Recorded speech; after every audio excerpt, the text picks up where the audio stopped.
Hi guys, welcome back to the channel, and today I want to present you a new kit from Veepon, and this one is called the Tita X2. So, box that it comes in, you will get a little user card, you will get a USB Type-C firmware or charging cable, you will get a spares bag with some spare O-rings and gaskets, one spare coil and one chimney, you will get the tank with a coil pre-installed, and then eventually the mod as well. First of all, I'm gonna start off with the coil because I'm gonna have to prepare this coil before I can use it. So this is the Veepon Tita tank that they will give you, 4 ml of e-liquid capacity with the stock coils. In order to fill up the tank, fill port here on the front of the tank and also a fill port on the side of the tank. The way that you put the coil inside of this tank is you pull the top off. Usually on tanks like this, you pull the bottom off, while on this you pull the top off, like so, and then you just push the coil out of the tank. This is how it works with these stock coils. As you can see, airflow on this tank on the bottom, open on the sides, and also a little bit open here on the front. As you can see on the coil, there's already a chimney installed, and they will actually give you 2 different chimneys. You can see this one has a bigger bore than the one that comes pre-installed, because this one is to use with the spare coil, and the spare coil is a 0.3 ohm coil, lower ohm coil. That's why they'll give you a bigger chimney for this as well, and you will also get an airflow ring with this. So spare coil, chimney and airflow ring. This is a complete setup. The same thing as I'm going to show you over here. So this is the 0.6 ohm coil that comes pre-installed. In order to get the chimney off, it unscrews from the coil like so. And on the bottom, you just need to take off the airflow ring. This just sits on there with O-rings. Screw the chimney back on. Then I'm going to push it back inside of the tank. Put the top back on, and I'm gonna put some liquid inside of the tank. Now I'm gonna let this sit for about 5 or 10 minutes before I can use this. I already showed you this tank and these coils before in the Tita V1. Same coils, same tank, same everything. Now the mod, the Tita AIO version 2, which has changed compared to the V1. As you can see, now they made it with an exposed battery compartment, and this is an 18650 device.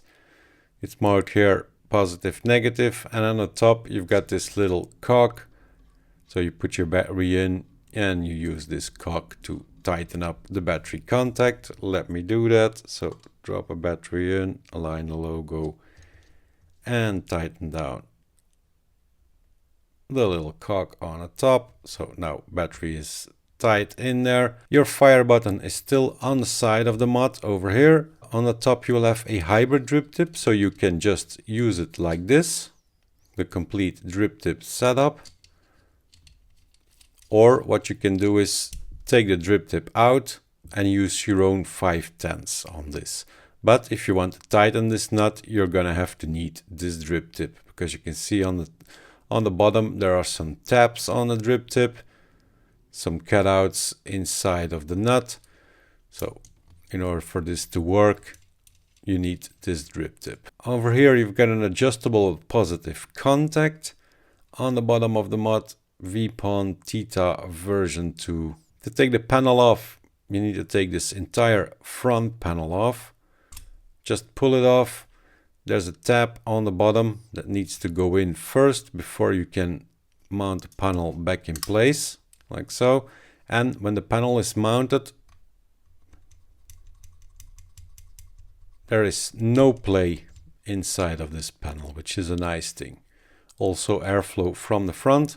And with the panel off, this will reveal your screen and your up and down buttons. The chip inside of this mod is a DNA80c chip, which have become pretty popular these days in Chinese mods, especially Boro mods. I've had a couple of Chinese Boro mods that have the DNA80c chip installed. And when you turn this on, they customized it a little bit, as you can see. Veepon DNA80c, 5 clicks to unlock. I'm gonna have to change that to 3 clicks. For the rest, the DNA theme is pretty standard. So you got wattage, you got replay set on the screen. You can go into settings, and in the settings you can set your boost, which I already did. Brightness of the screen, this goes to 10. I dimmed it a little bit. Then you can set some background color. See if I push on that. So you can go for what I had to brick, or this rain pattern, or just classic with no background, or back to the blue and red that I was using. Language, English, yeah, doesn't matter. If you click on that, you cannot change it. You have to do it through eScribe. If you want to, you can upload your own backgrounds. You can set different colors, set different things on the screen. All of that can be done through eScribe. On this side of the mod, you have a USB Type-C port to charge a battery inside of the mod, or to connect your device to eScribe to make some adjustments. And it's also sealed up with a little plug, which you're gonna lose pretty quickly because it's very loose inside of the port. So this is not gonna stay on here for long. Let me give you some dimensions. The height for this mod is 82.26 millimeters, in width 41.51 millimeters, and in thickness 25.95 millimeters. The entire construction of this mod is aluminium. The color is anodized on it. I don't know if there will be different colors for this device or not. I'm sure there will in time. So that's the device, and it's a pretty small and compact single 18650 device. Now let me drop the tank back in, adjust the airflow, open it up all the way, loosen up the drip tip. The tank on this device only goes in from the front. So on other devices, you probably put the tank in from the side. That's not gonna work on this mod. From this, it's only from the front.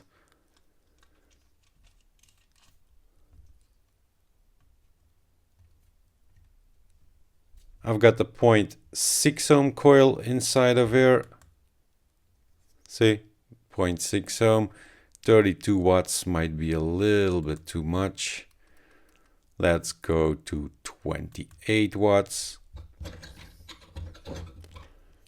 Put the panel back on.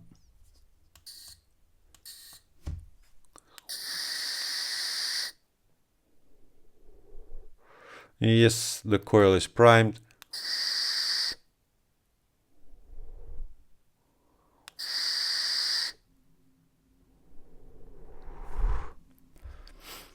Let me show you how this vapes, and I'll come back with my opinion on it.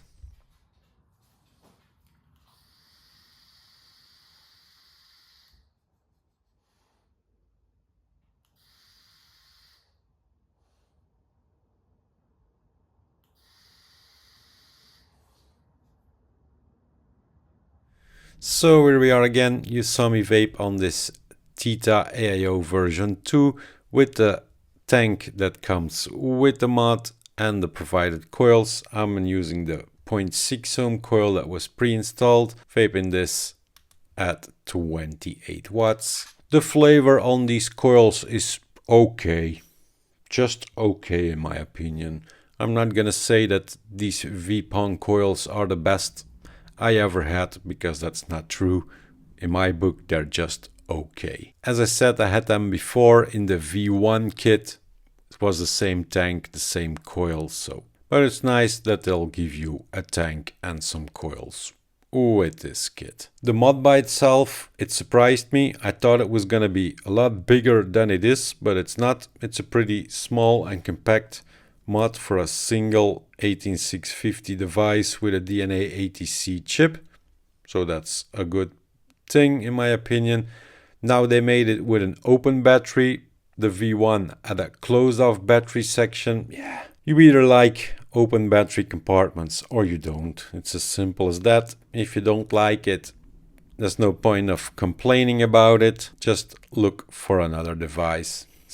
Yeah, it's as simple as that, right? The fire button position on the side, that's a good position. I like that a lot. And I also kind of like that the screen and everything is hidden behind the panel. So there's no worry that you can damage the screen or anything like that. Everything is hidden behind the panel. The hybrid drip tip on the top is also a nice add-on.